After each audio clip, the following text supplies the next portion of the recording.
Hello and welcome to this edition of the Halcyon podcast. My name's Lorne Risley, I'll be your host for this episode. Welcome! Take a seat, take a load off. How's your week been? Mine's been rubbish. But I have the lovely cozy comforts of the Halcyon podcast to keep me sane in these times of strife. What do I want to talk about on this edition? A couple of things, sporting things. So there's a couple of you and you know who you are. You can tune out right now. There may be a segment towards the back end of this podcast if it goes long that will be concerning a social issue. But even then it's debatable at best. So you go. It's okay. We'll wait. Are they gone? Okay, great. Welcome, sports fans. So, first of all, let's get the wrestling out of the way. Super Showdown in Australia. It's going to be hitting the waves this Saturday, or at least in my time, it's going to be this Saturday.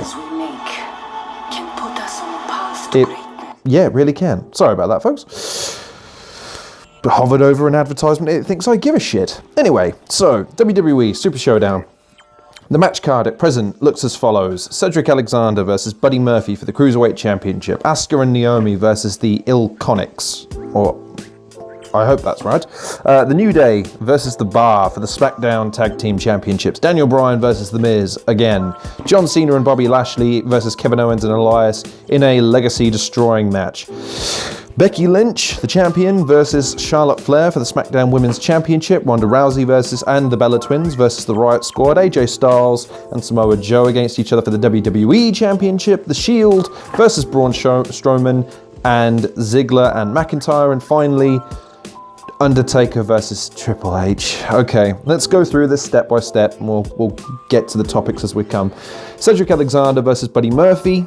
Cedric Alexander retains. Not too much to talk about there since I don't have a tremendous knowledge of the cruiserweights.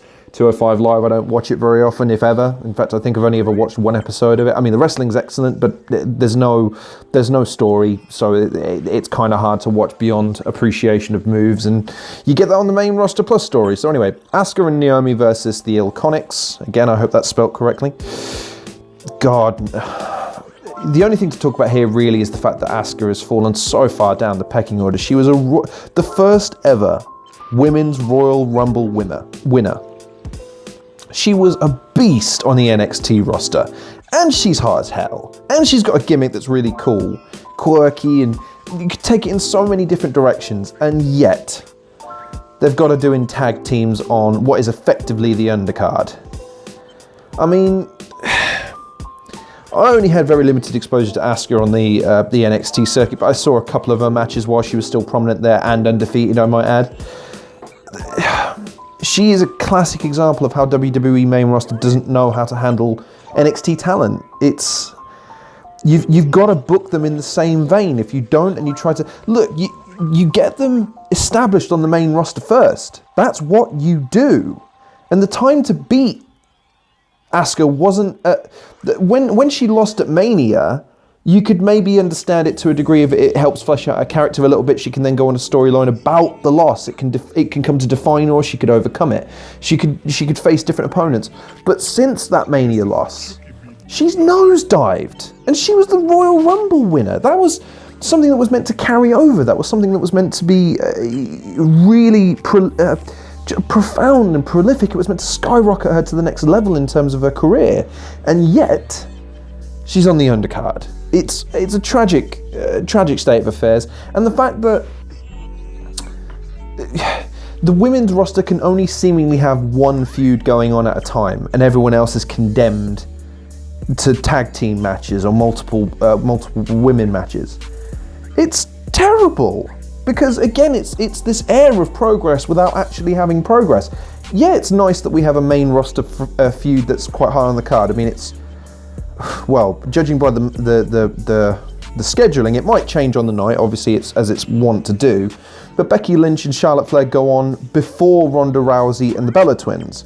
and after Cena and Owens. So that match is probably going to be, they're going to be busting their guts, which means that the crowd are going to be down for Becky Lynch. People are going to be up for Ronda Rousey, which is the same reason why AJ Styles is on after them, because the Shield is on after them, and they know that the crowd will pop for Undertaker versus Triple H no matter what.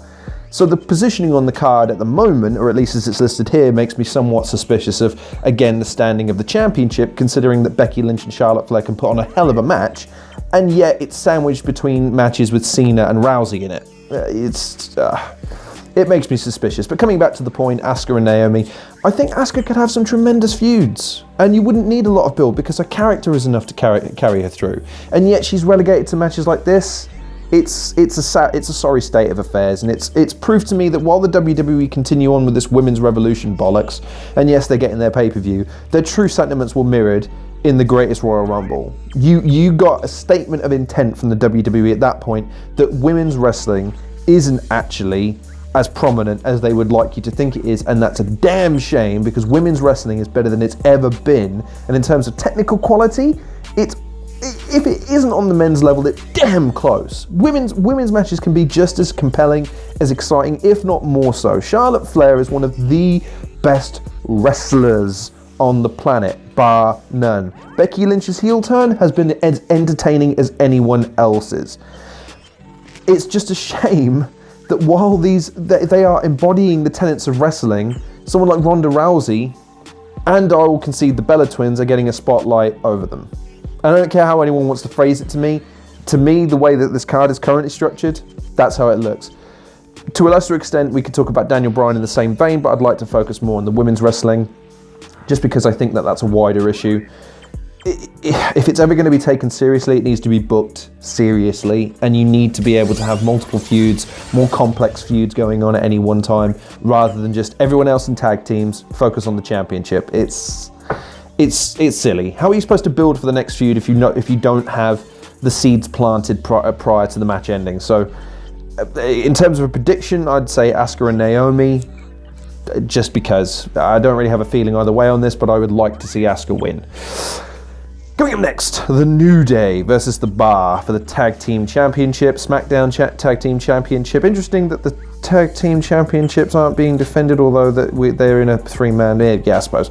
Anyway, point being, New Day, without a doubt. There's no way they're losing to The Bar. It doesn't really make any sense. The New Day carry the belts in such a entertaining and a flamboyant way. Their work ethic is second to none. The exposure that the belts get with Austin Creed's YouTube channel is excellent. The Bar haven't even been on TV for a lot of this year for some reason. I'm not entirely sure why, considering their work ethic and star power.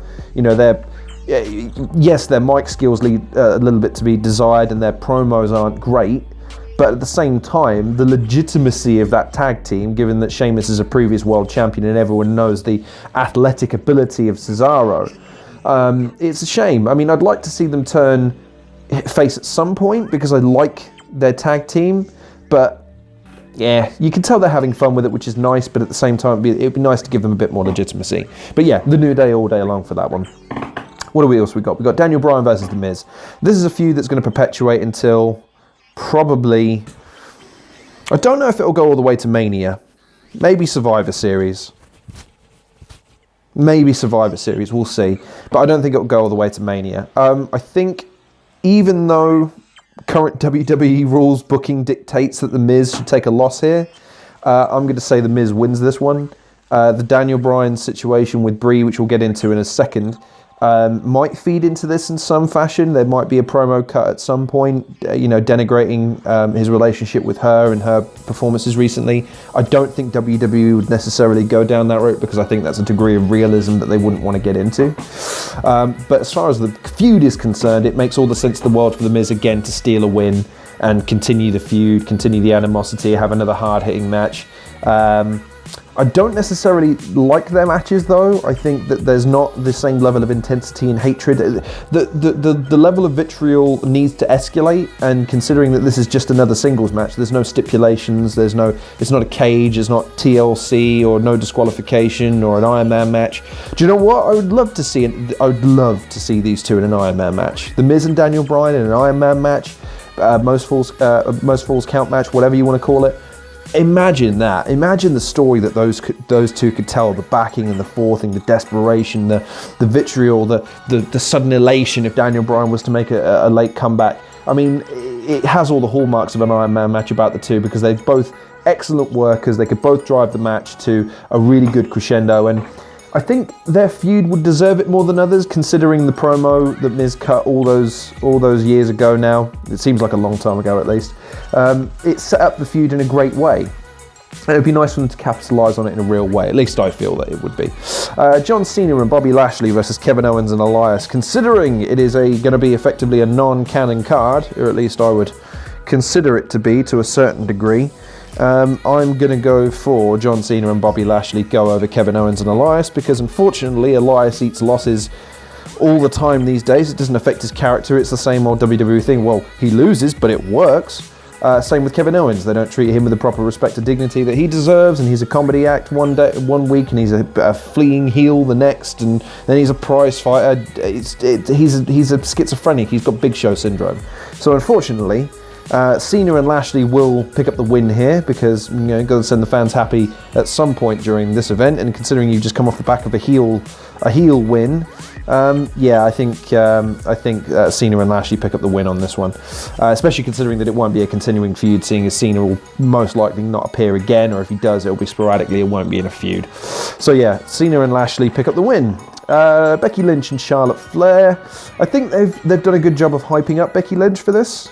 They're doing everything they can to limit Flair's chances and her appearance as a dominating challenger. So I think Lynch still walks away with this one, but I think she has to take it. I think she'll probably end up taking it by DQ.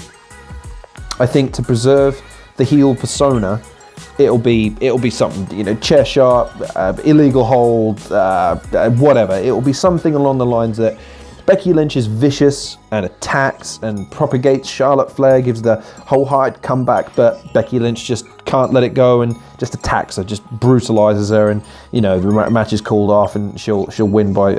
Charlotte Flair will win by disqualification, but Lynch will retain the belt. So I think what I would say to this is I would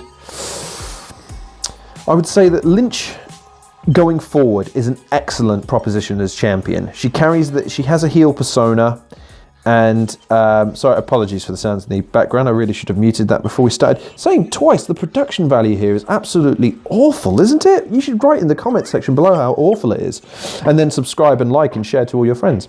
As far as Becky Lynch is concerned, she's an excellent champion. I think her heel promos work really well. She has an excellent look. She's got an excellent vicious streak in her. And Charlotte Flair can be just as good a babyface as she is a heel, but of course it's much easier to be a heel. As Vince McMahon once said to Christian when he walked past him after a botched promo segment, don't worry kid, babyface, kiss of death. So it kind of goes to show you that WWE don't really know how to book a good babyface when they've got a good babyface, and they don't know how to book a good heel when they've got a good heel. They just kind of luck into things sometimes.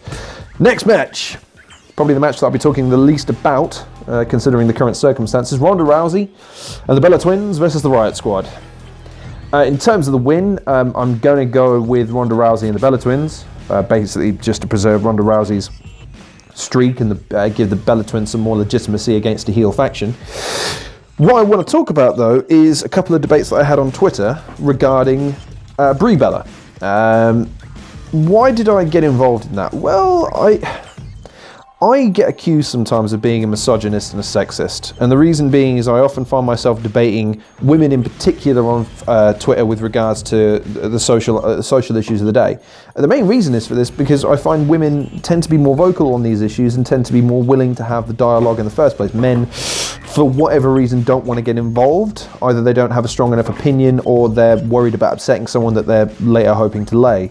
I feel that the reason why I enjoy these debates to a degree is because the level of interaction varies so wildly. I would prefer to say the opposite is true these days. It used to be that the idea is that the intellectual curve was everyone is broadly speaking in the middle, but men have the highest of the highs and the lowest of the lows. The knuckle-dragging apes in prisons tend to be all men, but then the artistic, delectable geniuses tend to be men as well. I would argue that the curve is now following in the opposite direction, in the sense that I have debates with women that are unproductive and base at best, and then you have the most profound debates with women ever. It's astonishing sometimes how bland men can be when debating people, and how almost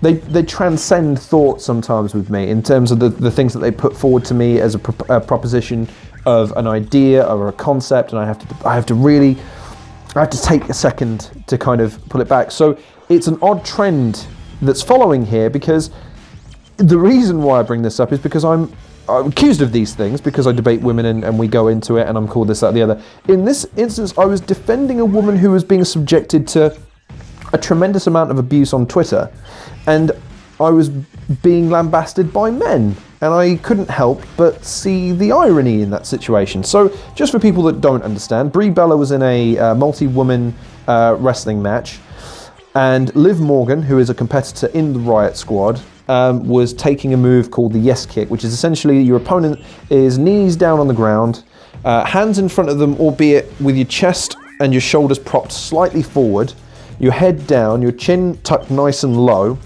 and your opponent will then attempt to flat kick you with their shin across your chest, and you're supposed to fling yourself back as if the impact really hurt. This is originally, well, not originally, but the move is made famous by Daniel Bryan. That's why they're called the yes kicks. And Brie Bella has appropriated that move in her moveset because she's her wife. She's her husband. No, how can I say that right? He is her husband. She is his wife. There you go. Now I've mastered English. Let's try and continue the podcast. Unfortunately, during a match, she began using the yes kicks, and you can notice that with 2 kicks to go, she either tires or starts to miss time. It's one of the two, maybe even a combination of both. And she catches Liv Morgan square on the chin, and then catches her again square on the dome with a shin. Now, it's worth pointing out they do wear shin pads and some degree of protecting clothing to make sure that when they are striking an opponent, as little damage is inflicted as possible. Unfortunately, she caught her square on the chin and knocked her clean out. She was starched. She was out. Not even any question. There's no selling or no work involved here. She fell forwards and she fell down hard into a second kick. Now, what I took issue with is this. A lot of people are calling now for her to be fired, for her to lose her job, or for her to retire. That was what tickled me. People saying she should retire. That's not what you're asking for. You're asking for her to fire. You're asking for the WWE to either get involved or to guilt trip her into making a decision that saves you having to make the case to anyone else. And this is why I have an issue with that. That incident was one of a series of other moves recently where she has made a mistake. And there's not really any arguing or debating those points because they're evidence for everyone to see. My issue is with the lack of consistency in the condemnation. The best example I can give, and the one that's been argued against me the most, is Seth Rollins. Now, Seth Rollins is an excellent competitor, excellent worker, excellent on the mic, very exciting, very exuberant, has a good social media presence, and seems to be a nice guy unless you're his ex-fiancée. Now, the problem I have with him is that in the space of a year, okay, fine, maybe not 6 months or 3 months as I originally assumed, but in the space of a year, he injured Sting to the point where he had to retire, he injured Finn Balor to the point where he had to take a year off, and he injured himself to the point where he had to take nearly a year off. Now, I'm not accusing him of anything. I'm not saying he should be disciplined or fired or that he should retire or that he should do this, that or the other. I'm simply alluding to the fact that he has significantly hurt other people more than she has. And yet, the hatred and vitriol addressed to her seems to be disproportionate. And there's only 2 reasons I can really think this would be the reason. Number 1, she is a Bella twin. Now, unfortunately, what this means is that most fans associate the Bella twins with a time in wrestling, and specifically women's wrestling, where it was thought of as just an accessory. You know, pretty women with a belt who would occasionally get in a wrestling match, might do some flips, might bounce off the rope, slap each other, and then do a preposterously light move and pin 1, 2, 3. And the Bella twins were the John Cena of their time. Which is fine. You can have that opinion, and from an objective perspective, I probably agree with you. She doesn't represent the best time in women's wrestling. However, what I would say is that isn't enough to... You can't then say that she doesn't belong in the current arena if she draws. And she is a draw. You can't argue she isn't. They built an entire television series around these two. And they wouldn't do that unless they had a degree of popularity.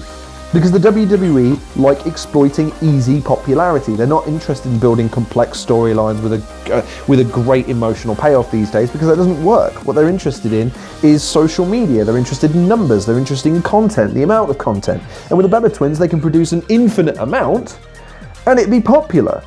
So I fail to see why you're ignoring one of the tenets of wrestling when you're saying that she should retire, when the WWE would never insist on that, considering the ripe amount of storylines that she's going to be involved in. And the second reason is that she's a woman. There's really no other way to put that. A lot of very angry male fans saying that she should retire because she concussed someone. Now, the point was made to me, well, you don't think someone being concussed can end a career? Didn't say that. But more to the point, if you want to say a concussion doesn't necessarily end a career, you need to look at her husband, you fool.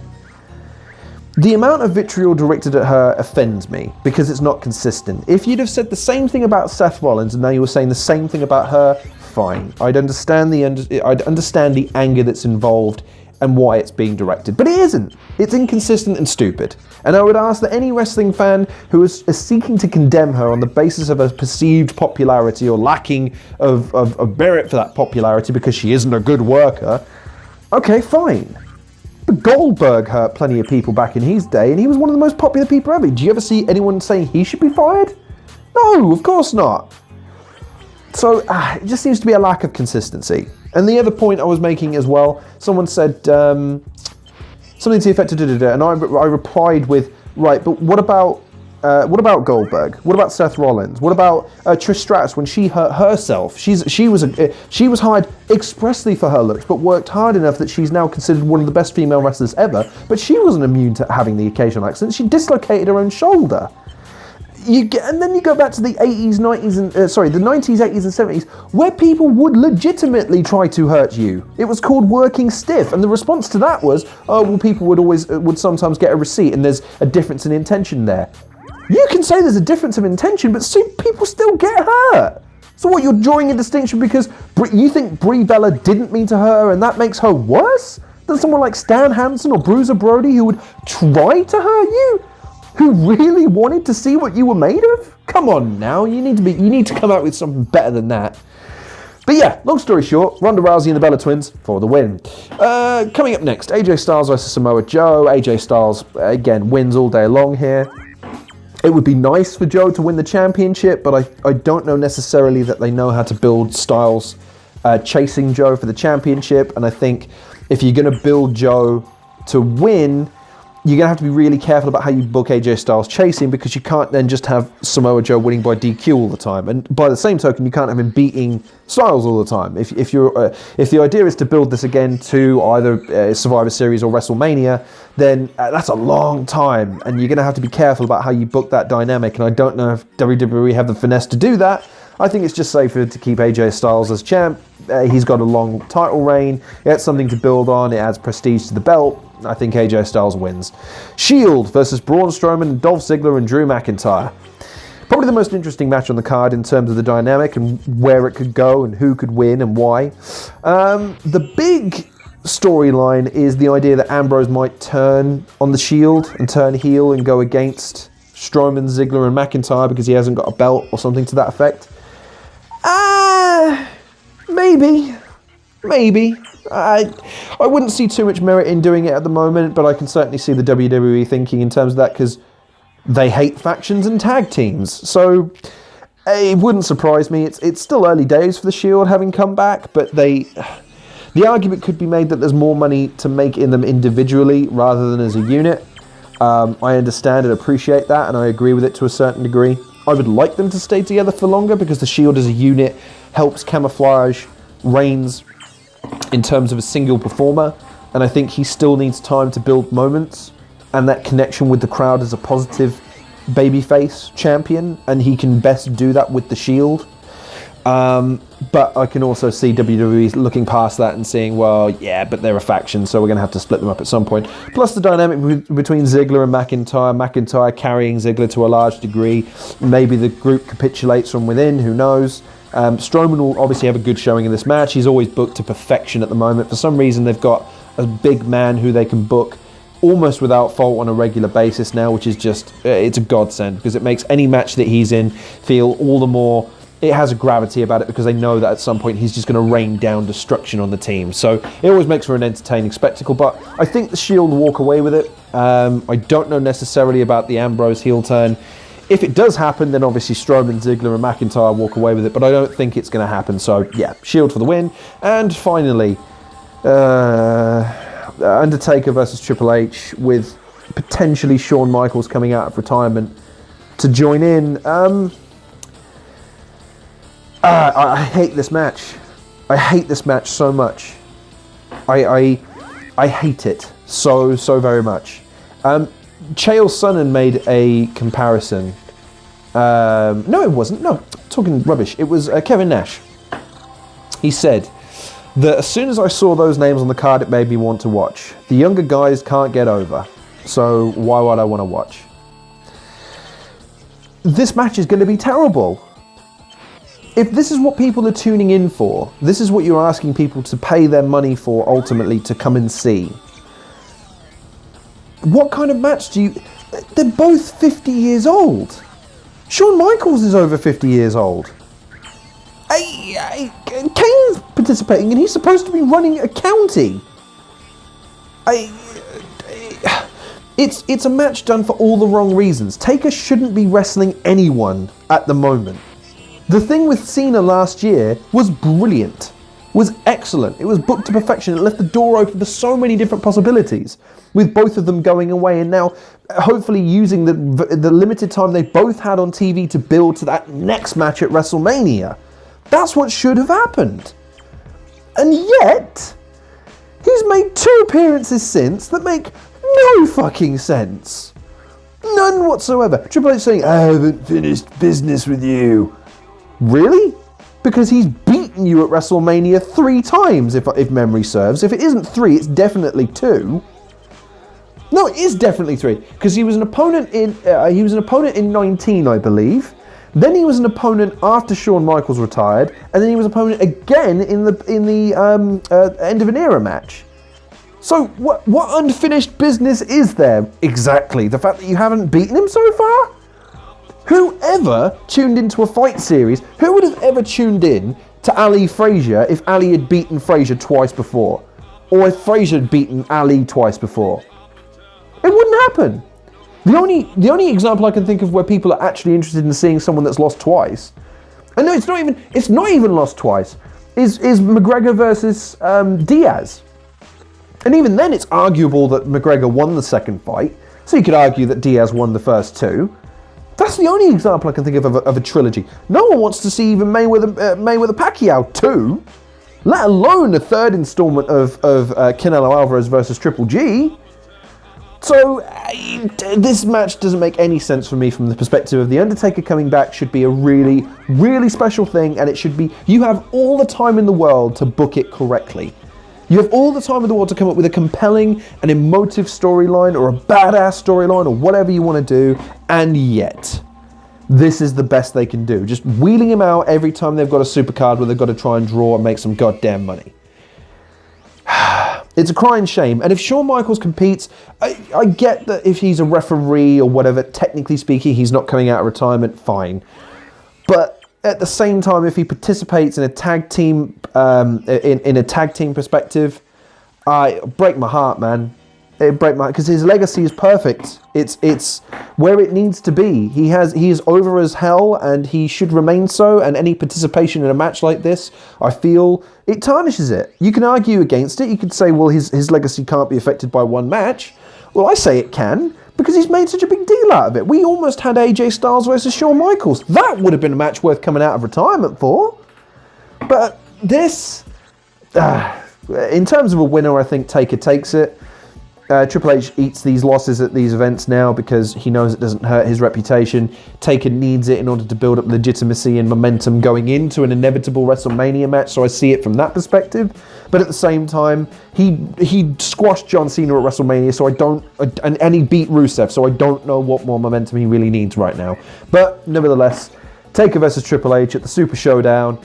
This match card is intriguing in certain aspects, but it's depressing in others, and it raises a couple of really good questions about the WWE and their practices. But again, the main takeaways are, yeah, it's a shame Asuka isn't being booked properly. It's a shame Daniel Bryan and Miz haven't got a stipulation. John Cena coming back telegraphs that win.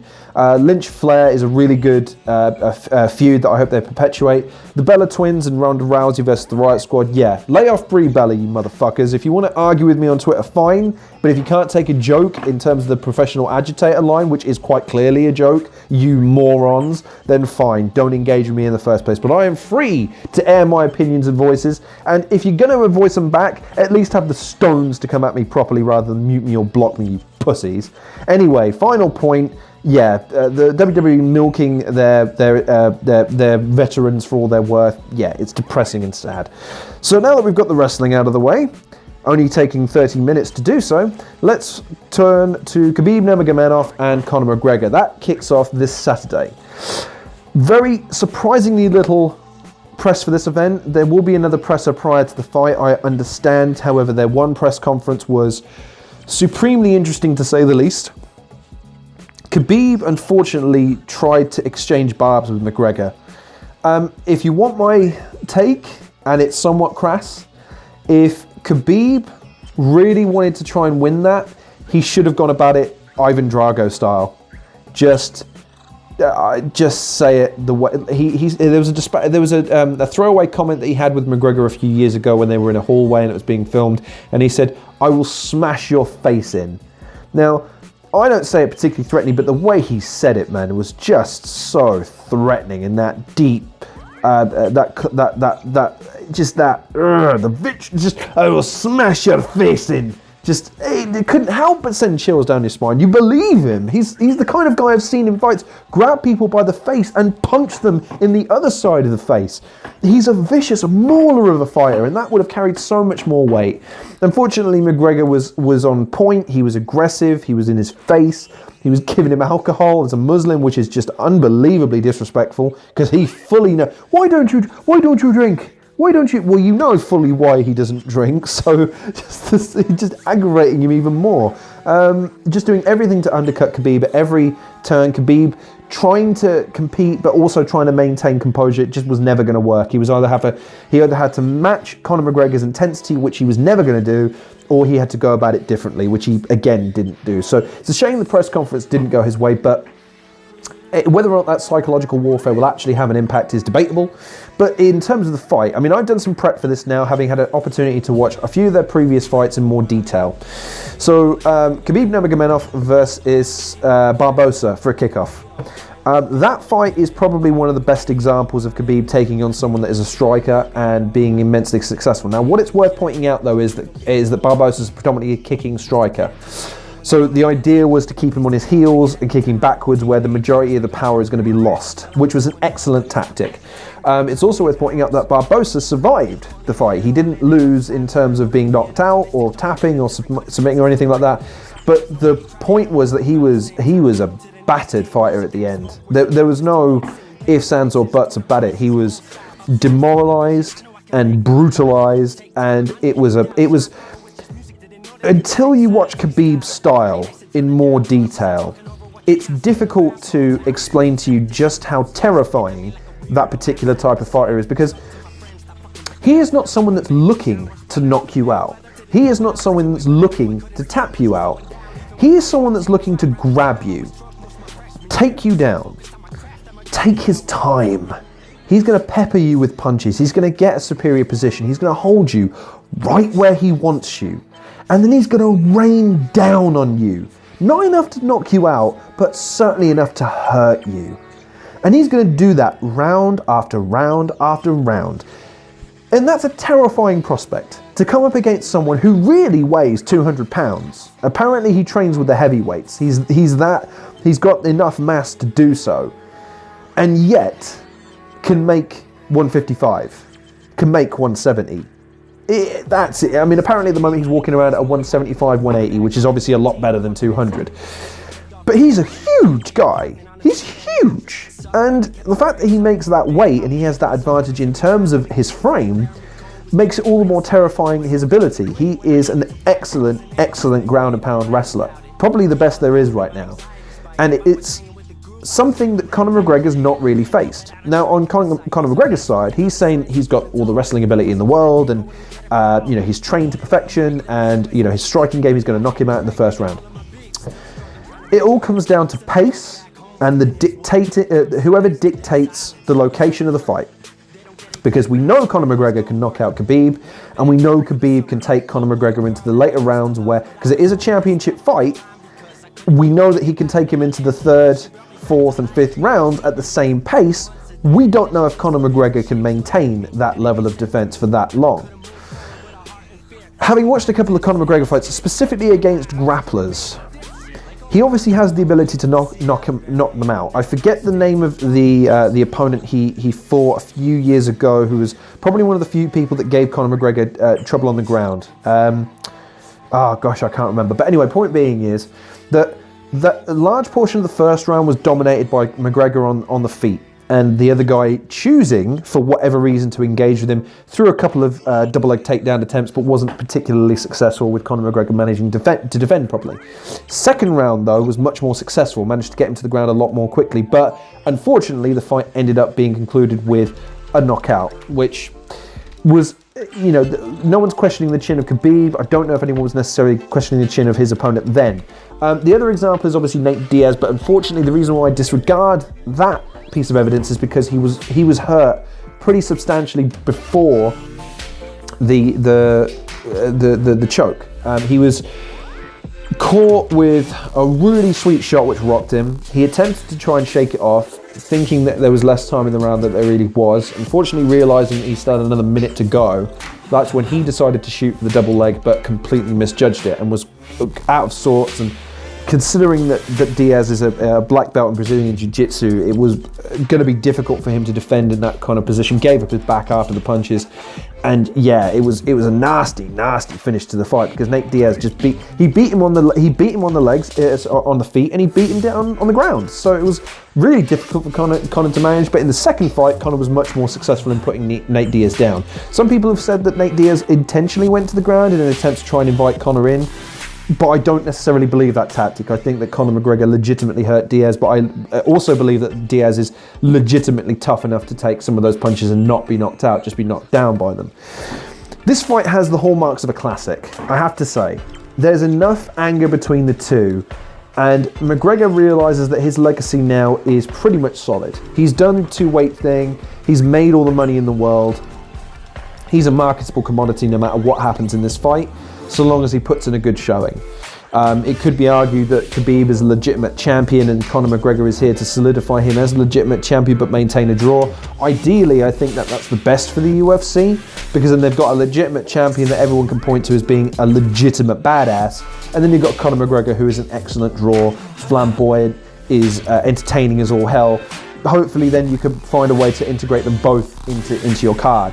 If McGregor wins, then you've lost Khabib Nurmagomedov in terms of his drawing ability, which would be a shame, but ultimately it might highlight some flaws in his game, especially if he does get knocked out. I don't see Khabib getting tapped out, and I certainly don't see him being out-wrestled. I think the only way that McGregor can win is by knockout or an accumulation of punches, which over a 5-round stint, considering the pressure Khabib puts on, that's difficult to argue if you want to put it to me. I've watched 3 fights of Khabib's, which are the most recent ones, and in every single fight, he dictates the pace and the pressure. There's no ifs, ands, or buts. He moves forward. Conor McGregor is a counter puncher sometimes. Some people have said that unless he's got someone moving, he's got someone punching him who's going to stand and train with him, he can't. I'd argue that's not necessarily the case. He knocked out Aldo with 1 punch who was coming towards him.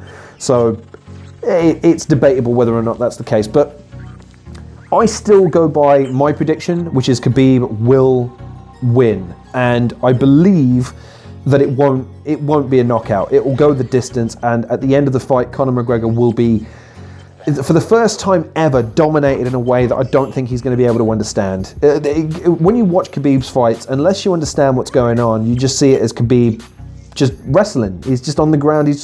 But the way he crosses his legs to seize the opponent's legs together so they can't. So then they're left with two choices. Do they put their hands down to try and wriggle out, or do they defend themselves, at which point Khabib... You're left with two choices. You either try to get out and Khabib punches you in the face consistently, or you stay in a defensive position, as in to protect yourself from the punches, at which point Khabib improves his position in an attempt to try and get one of your arms, suture it, get a Kimura, whatever the case may be. You can't win. He's an expert at that, and it's all a question of whether or not he gets you down, which is why he applies so much pressure.